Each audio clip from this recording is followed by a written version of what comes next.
Welcome back to the deep dive. We're here to give you the real story, the surprising facts, and hopefully keep you engaged along the way.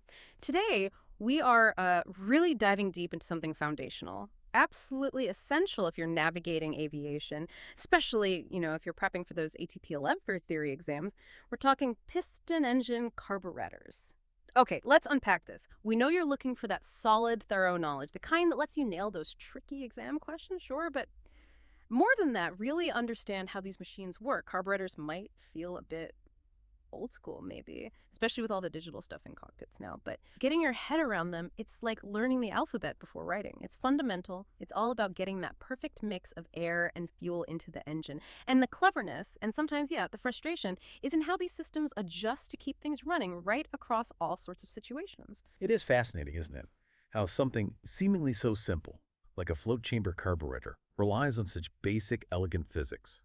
And you're right, modern aviation has mostly moved on to fuel injection, often computer-controlled, much more advanced. But the principles, the core ideas established by carburetors, they're still the bedrock. If you understand this, you've got a foundation for pretty much any internal combustion engine in aviation. So our mission today, it's clear.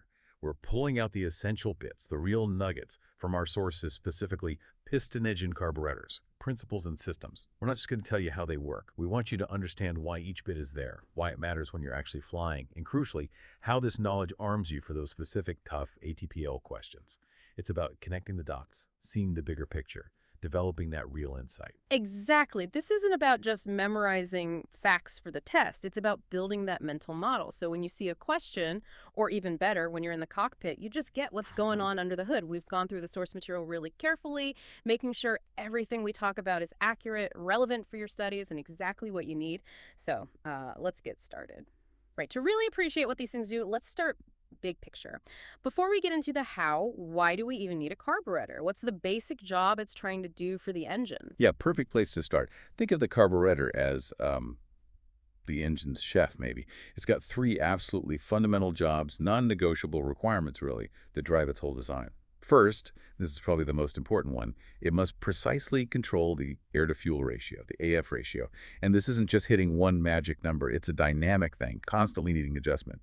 Think about an engine just idling, barely using any fuel, compared to full throttle on takeoff, just roaring.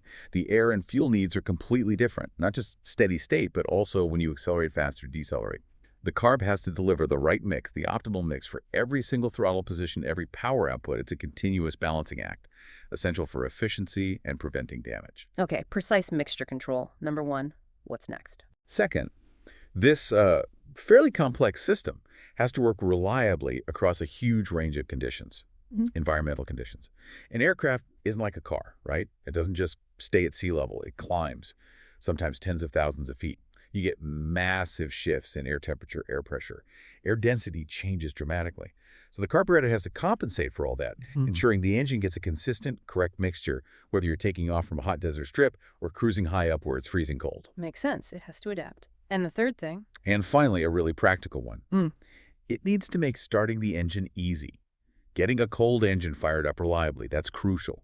And often tied into that, it usually includes a way to shut the engine down cleanly and effectively. So those three things: precise mixture control, working in all environments, easy starting and stopping. That's the foundation. Everything else builds on that. That really spells out the challenge. And it's interesting because the basic float chamber type, which we're focusing on, and you still find it in loads of light aircraft, it's often seen as the simplest, cheapest way to do it. But that simplicity, it brings its own problems, doesn't it? I'm thinking things like carb icing or how it handles being thrown around in maneuvers. You're spot on. It's a marvel of simplicity, yes, and cost-effective. But it has definite vulnerabilities. Carburetor icing is the big one, the notorious one. And it's not... All right. Many thanks for listening to this free part of the ATPL Theory podcast. If you want to continue learning and access the full comprehensive guide, go to my Patreon at patreon.com/ATPLtheory or my Hero at herohero.co/ATPL. That is patreon.com/ATPLtheory or herohero.co/ATPL. Wishing you all the best.